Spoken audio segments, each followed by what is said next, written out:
This is the Inspection Pro Joe podcast, where we break down everything you need to know to grow a successful home inspection company. Join hosts Joey and Jake as they share insider knowledge and chat with the industry's best on how to take your business to the next level. Welcome back to Inspection Pro Joe, episode 37. Today, Joey and I have with us Steven Silva, based out of Westchester, New York. And Steven is the owner of Estate Inspection Group. And we actually met Steven at lunch at IEB Unite in Austin, Texas. And I just had to say that we were right away smitten by his passion for the industry, and just the conversation we had at that lunch was with the Lunsfords, Steven, and a couple other inspectors. And I just have to say that was such a motivating, inspirational, high-level conversation. It was just great to have some people from the industry that had never met before get together and see what you could come up with, what makes you tick, why you're successful. So we're very happy to have you here today to bring some of that energy and definitely some of that insight to our podcast. Yeah, guys. Thank you for having me. It's amazing what a little hunger and fajitas, what that can inspire in terms of inspiration. So happy to be here. Yeah, thanks, Steven, for being on our show. You know, it's so funny. Most people want to talk about themselves, what they're doing, and I just remember your eagerness and your the questions that you were asking. You could tell that you were there soaking up information like a sponge, and that's no secret to why you're successful and where you guys are in the Northeast. So thanks for being on our show. We know you're going to just provide a lot of value to our listeners. So thanks for being here. Yeah, man. Thank you for having me. Yeah, one thing that I was really taken aback by IEB right away was that sense of that willingness to share. Here's my sauce. Yeah. Kind of a thing. Mm-hmm. And I right off the bat was just like, oh, I am in the right room, because this is exactly these are the people who I don't just want to learn from. I actually want to hear from. You know what I mean? Yeah. Because there's some successful people out there that you feel like they're out there to sell something, they're out there to work an angle or whatever. But everyone was literally there just to be like, hey, what's your deal? Where are you from? What's going on with you? And it was just so refreshing that collective sense of assistance, of support, and my company, I'm a company of one. I'm a solopreneur. My company's only 6 years young, and it's basically just been me literally wearing every single hat. And man, it's very easy to feel like, oh, I'm the only one who knows what I'm going through. You know what I mean? Yeah. And to get into a room where people were just like, no, I know exactly what you were going through. That was me 3 years ago. And now I have 20 employees, just like, wow, I'm definitely in the right room. So I'm just like, how did you do it? How did you do this? How did you get over this challenge? How did you get over that challenge? And everyone was just that willingness of and the energy and the passion of being like, yeah, and this is how you do it. It's so refreshing. And I'm just so thankful that I actually, kind of stumbled on IEB, to be honest with you. I mean, if it was just, I got a letter from the Spectora boys saying, hey, we're going to be a part of this event. And if you're interested, shoot us a message and we'll give you more about it. And I actually did. And I'm pretty sure it was Kevin from Kevin Waxaff. It was like, dude, you're actually one of the people that I was hoping would respond to this, because like, this is for you. And there, like, as soon as, because I'm such a believer in Spectora and the value that they not just provide, but have given me in my life and my company, that was all the only ringing endorsement I needed to know. Yeah. And I'm so glad that that email didn't just go to my junk mailbox. No. I'm glad that I actually read that one and responded to it. Yeah, Kevin and Mike are incredible guys, and their mindset for growth is just incredible. And you know them, so you know what they're all about. But I love getting in a room with them, and they're like-minded too. I mean, they're growing and they're doing everything that we're trying to do, or IEB's trying to do with growing inspection businesses. So IEB? That was your first IEB event? Yeah. What was your biggest takeaway? Because we have a lot of solopreneurs that are listening here, that are struggling. Probably they're too busy and they're overwhelmed. And what was your biggest takeaway getting around some of these big companies, getting around just that IEB culture, Dirk and and Yeah. Brian and all those incredible people that got up on stage to speak. I mean, what was that Yeah. like, and what was your biggest takeaway? Well, for me, right off the bat, I was incredibly impressed with the level of professionalism Mhm. Yeah. and the commitment of IEB itself to give back to its its members and or whoever. At that time I wasn't a member. I already joined, but at the time I was Yeah. just a conference attendee, Yeah. and the amount of attention and respect that I felt like it was going back and forth from the stage back to the audience. It didn't feel like you were there to, be a part, to listen to someone and then be sold something. It really felt Yeah. like they really wanted to kind of like wrap their arms around the community itself and Yeah. just help everyone. And honestly, my biggest takeaway I went back to my hotel room after day one, and my biggest thought that I kept thinking throughout the entire conference was, I'm not thinking big enough. Yeah. Like I really, I'm just like, I went in, look, as a guy in the Northeast, I'm doing my inspection company. I do anywhere between 320 to 360 inspections a year. I have a very young family of, my wife, and we have 3 kids, 6, 5, and 7 months. So There we've you got go. our hands full. And, for a guy just running his own business on himself, I'm like, man, I'm coming in here like, yeah, I did 360 inspections last year, like I'm doing good, Yeah. And then they're like, oh, that's great. Yeah, our company, we did 17,000. And I'm like, I'm sorry. I'm sorry. What did you just say? Did you say 17,000 inspections Yep. in a year? And I mean, those are obviously the extreme cases, right? But just Yeah. mind-boggling that the companies that are out in this country, achieving the success that they're achieving. And honestly, like I wasn't just impressed by it. I was excited for them because I'm like, my God, how incredible is that? Yeah. Like I was just completely blown away. And to really have that perspective of what I thought a successful home inspection was, a successful home inspection company was, and then really just see what the brightest and the best of what IEB was actually doing was just I was speechless. I mean, I Yeah. really had a couple of, jaw hitting the floor moments, just like, what? Yeah. And Yeah. So, And I mean, we're both younger guys. We have young families. And what I was impressed with too, exactly what you're talking about, the size of some of these companies, but also the age of the owners that were running these yes, companies were in absolutely. their 30s. I'm like, what? And then some of them have never even done a home inspection, Hmm. like the Lunsfords, like Harmony Brown. And I'm just like, or were never even licensed until recently. And I'm Right. like, wait, what? Yeah, This exactly. is It's just, crazy, I know. right? Didn't even know that was a possibility. It's true. Yeah. yeah. And so it opened your eyes to like what's possible. And that's so crazy because, you're a solopreneur. I have a small business where I have 20 employees, and even just seeing them, I'm like, oh my God, I thought I was like the big fish.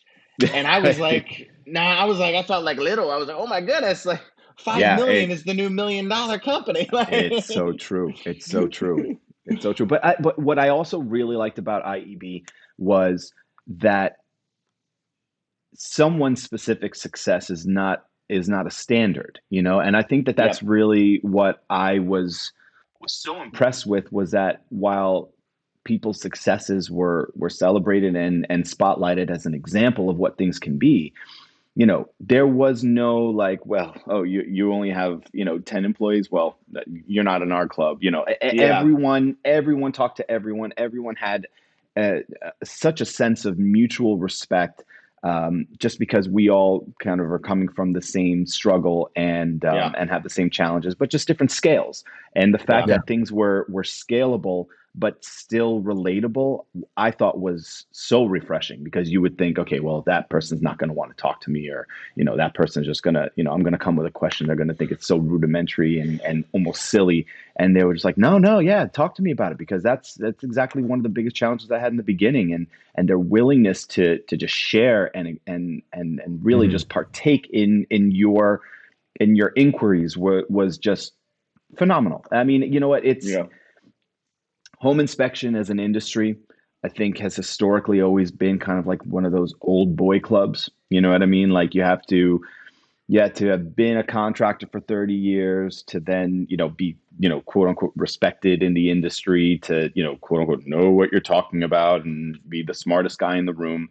And I think that that's why IEB was such a breath of fresh air. It was because these people are not just, talking the talk, they're walking it, but with a completely different attitude than what the other professionals or what I call competitors in my market I've come across.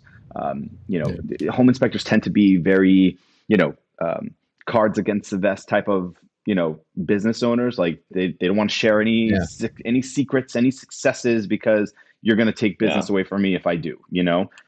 And it was completely the opposite. And especially even hearing stories of companies in the same exact market meeting once a week and collaborating and sharing, successes, struggles, and just really elevating the entire market, just because they're like, well, we're going to look at you as more of a colleague than a competitor. And by doing so, we're changing the game and the expectations of not just our clients, but also the real estate agents that work with us, the referral partners, the real estate attorneys, everyone.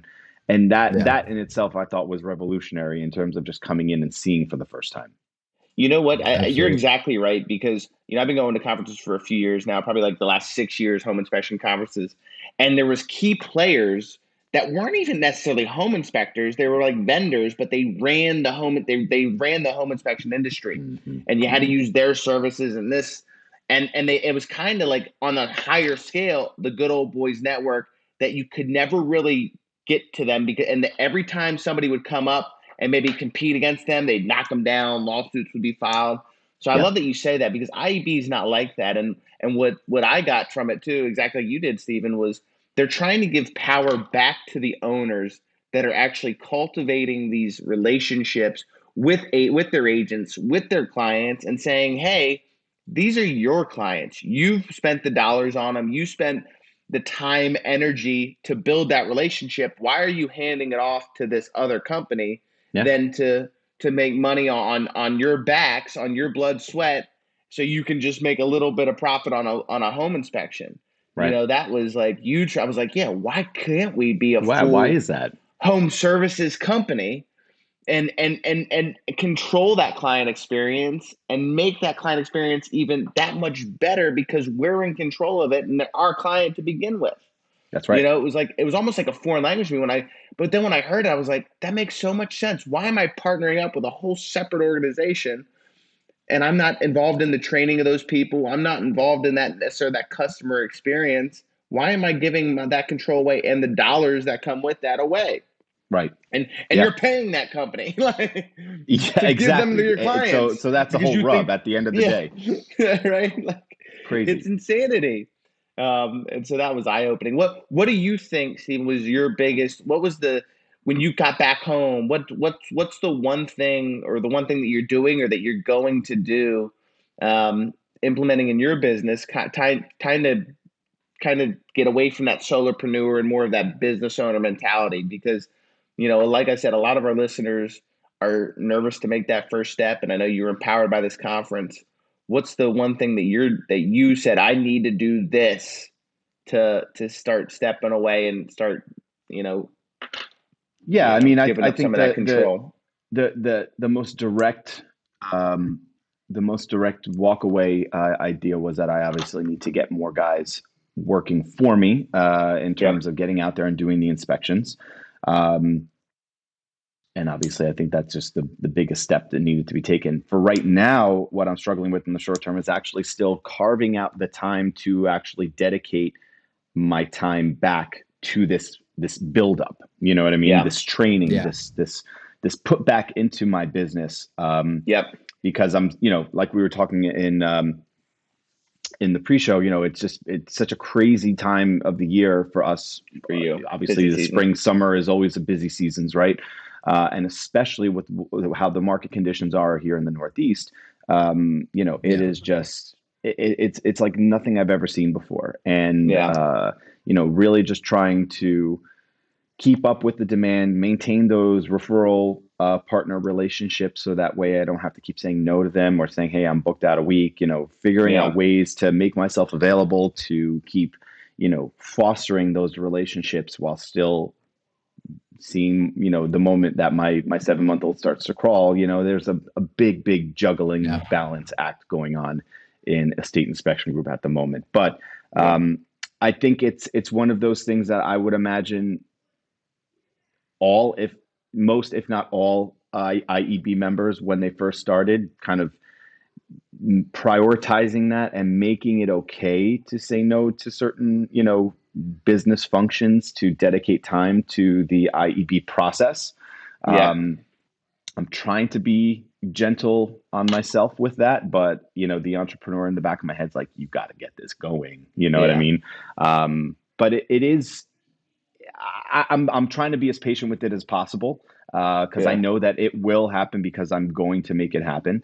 But it just, life gets in the way, and it's just I'm basically checking in with myself, once a week and kind of taking little bites until I can finally get myself to the point where then I'm, I heard someone said that they dedicated, an entire, like, their whole Wednesday just to business building.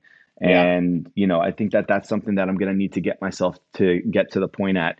I haven't implemented it yet, but I am working on it. It's just a tough balance to strike. Well, I'm glad you brought that up too, because a lot of businesses struggle with this, is like delegating the time. It always gets pushed to the side. If for bigger businesses, because they're in growth mode, and smaller businesses, solopreneur, what you just said was so important, is you need to delegate that time. And if an inspection comes in, you have to be able to say no to it. Right. Because that's going to move the needle forward. And at times it almost feels like you're taking a step back. But that's what you need to do to accelerate forward.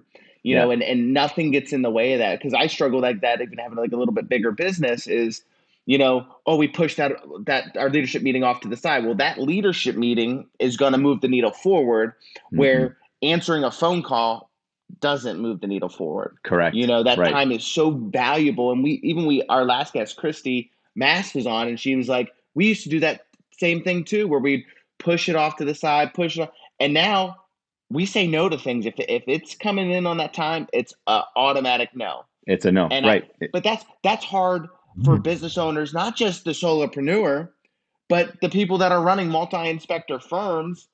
But that's the most valuable time to your business. And so I think it's a lesson for all of us, is like, hey, those are the most important meetings, especially early on. And I had trouble saying no to inspections. Be like, well, that's money coming in. It's revenue.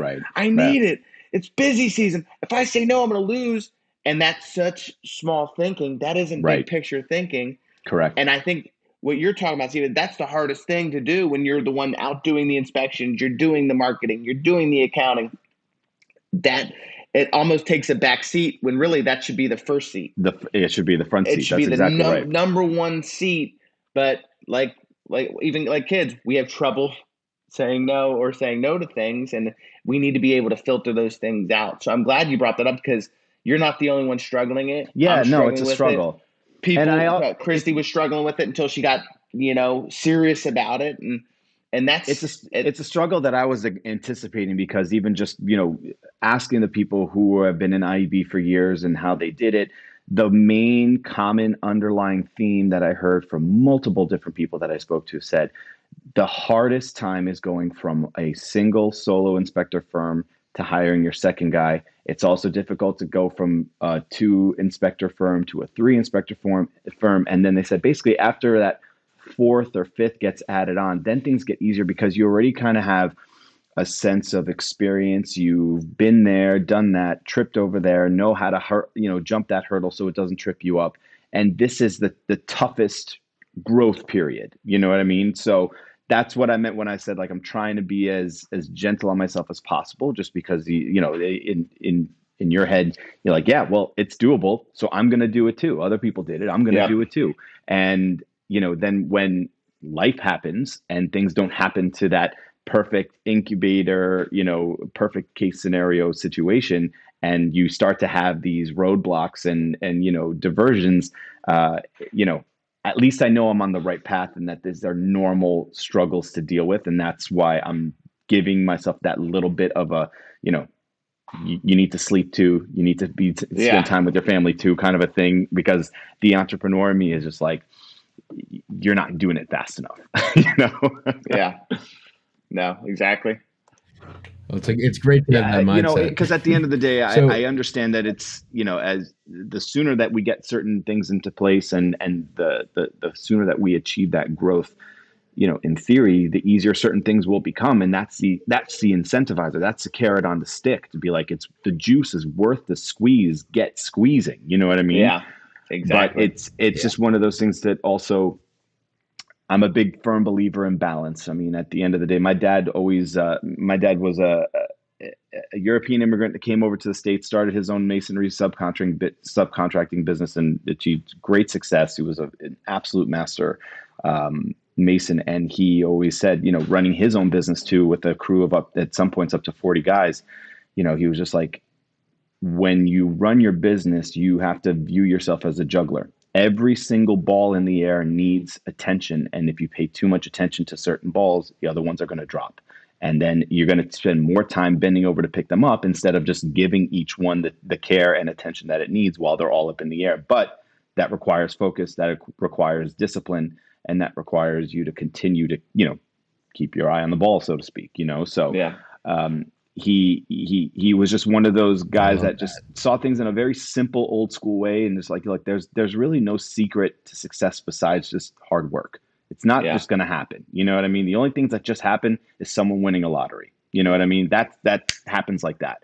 But real, earned, cultivated success, that is day after day, waking up and having the discipline to do the same thing, and more importantly, in this case, do what you need to do to elevate yourself to the next level, which is not easy, because if it were easy, everyone would be successful. Exactly. That is true. So we need to take a quick minute to hear a word from our sponsor, but we will be right back with Steven. When you run a business, the buck stops with you. It's all on you to figure out what to do next, what needs to be solved, what direction to take. We understand the hardest decision a business owner faces is what's the next move. You shouldn't have to do it alone. That's why we're bringing the best minds in the home inspection industry together for Momentum, a one-day business building workshop connecting you with the guidance you deserve. Register for Momentum today to reserve your spot and take advantage of our early 50% off pricing. Click the link to register. All right, we are back with Steven, and we want to know, what was the most surprising takeaway, maybe the most surprising anecdote when you're at IEB Unite, picking the brain of everyone, saying, all right, these are the people that are where I want to be. How do I get there? You're picking their brain. What was the most surprising, maybe common thread between some of those people? In terms of, look, personality wise, you had people from all different walks of life, but one of the things that obviously was a baseline was just passion and energy. You know what I mean? Their willingness to just, take on any challenge and never say no, never back down, never get complicit, and really just being okay with being uncomfortable. And I thought that in itself was a really, refreshing take in terms of just, a common personality trait. I mean, those people they didn't sleep on life. They were not slackers. You know what I mean? They really were absolute go-getters. In terms of the, what a common thread was for the success, I think one of the biggest takeaways was the importance that they all kind of put on the importance of the not just the administrative support within their companies, but also that forward-looking approach of having people just dedicated to growing the business in terms of marketing, in terms of networking, just getting the name out there. And I thought that was actually a brilliant idea. If you have someone out there, boots on the ground, that are just shaking hands and meeting, people, looking at them in the face for 8, 10, 12 hours a day and just doing nothing but talking about your business. Even if people don't want to hear about that business, they're going to hear about it, and people are going to be talking about it, which I thought was such a genius way to just constantly grow market share by really just not really always being in their face, but really presenting, value adds, lunch and learns, talks, adding value to not just conversations, but to the networking process. and really just being those company agents to really be out there and get into multiple people's faces every single day and get into their ears. More importantly, I thought that was actually a really forward thinking way to grow your business, because like at the end of the day, the best way to, in terms of how I've been successful, is really just provide a good product, and your product and experience that you give, not just the clients, but also the real estate agents, will speak for themselves. And your work becomes your best, agent. Absolutely. But when you start to grow and have multiple people representing the same firm, different folks, different strokes, there's different inspectors, different styles that actually, may represent the same brand, but may appeal to a different type of real estate agent or a different type of client. And that's really where the growth happens, because then you're not just focusing on just one specific type of client or referral partner style. So, that in itself I thought was really, eye-opening in terms of just realizing, wow, that's a whole different way to think about, getting your name out there and boosting your presence in the market. Yeah. No, that's so true. And and one thing I like, you brought up growth coordinator. We always call it a marketing specialist. I love that it's growth, because that's what they should be doing, is growing your business. It's not just marketing, it's growing your business. And so by having that word in there just as a title for somebody, it's saying, wait, I'm not just a marketer, I'm a growth person. That is your job, is to grow the business, grow the referrals, growth. And when you have it in there, there's no, hey, did you grow the business? Nope. Then you're not doing your job. Marketing. But, well, I've been marketing the business. Yeah, I but marketed is the business growing? How is that measured? What metrics do you have to grow that? And so just those little tweaks and how you label your employees is huge, because it's all in the mind, right? Subconsciously, I'm thinking, okay, I'm the growth coordinator. What is that? Oh, I have to grow. Oh, we didn't grow. I'm not doing my job. If I'm a marketer, well, I've been handing out flyers. I've been doing this. Well, nothing's growing. But I marketed. It's a one-way, It's a one-way Isn't it crazy exchange how rather that than just- a two-way exchange. Because Yeah. if you're focusing on the growth, they're actually coming back with feedback from those people that they were networking with and saying, hey, I'm hearing a very common thread amongst different real estate agents, amongst different referral sources, that this is what the market is really asking for. This is how things are changing. And you, as a business owner, to have that type of, ear to the rail, so to speak, of really, finding out what's really needed out there in almost like a real-time feedback, besides the marketing aspect of it, but the actual growth aspect, to come back with those ideas and say, hey, we need to sit down and talk about how we're going to, maybe we can start to implement that auxiliary service, or really start to, expand what it is that we do, because this is what they're asking for. And that I thought was great, because especially when you're in the business running mode, you're focusing on the business inward, whereas the growth coordinator should be looking at the business growth outward. And I thought that was really just such a great idea, and honestly one I would never even think of in terms of being important, but that definitely was one of the things that I heard over and over and over again from the those multi-million-dollar producing firms, that they were just like, it's so important, and it's definitely a position not to sleep on. So no. Well, this has been great, man. We've enjoyed having you on. Growth coordinator. But yeah, your insight, from being a solopreneur to taking those next steps to grow your business has been valuable.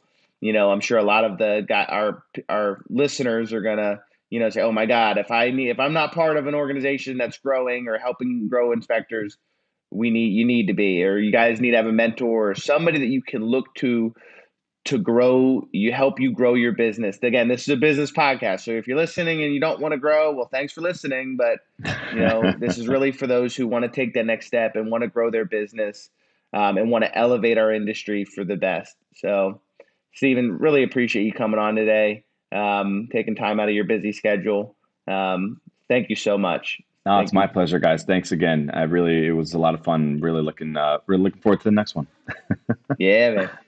Absolutely. So Steven, yeah, it was our pleasure as well. We really enjoyed having you on, and I cannot wait to have you on again when you're blowing up your business, and we I'm have to anxious ask for how it. the heck did We'll you get there. here We'll get from the there. last Absolutely. So stay in touch. But thank you, Steven. Thank you to our audience. Keep tuning in. We got a great list of guests moving forward. We're gonna keep pumping out these great podcasts with a lot of value. So thank you everyone for joining us, and we'll see you next week. Thanks for listening to the Inspection Pro Joe podcast. If you haven't subscribed, go ahead and smash that subscribe button. And don't forget to hit the bell so you won't miss our next episode. This episode was produced by Jake Aronson. This has been a Pair Payments production.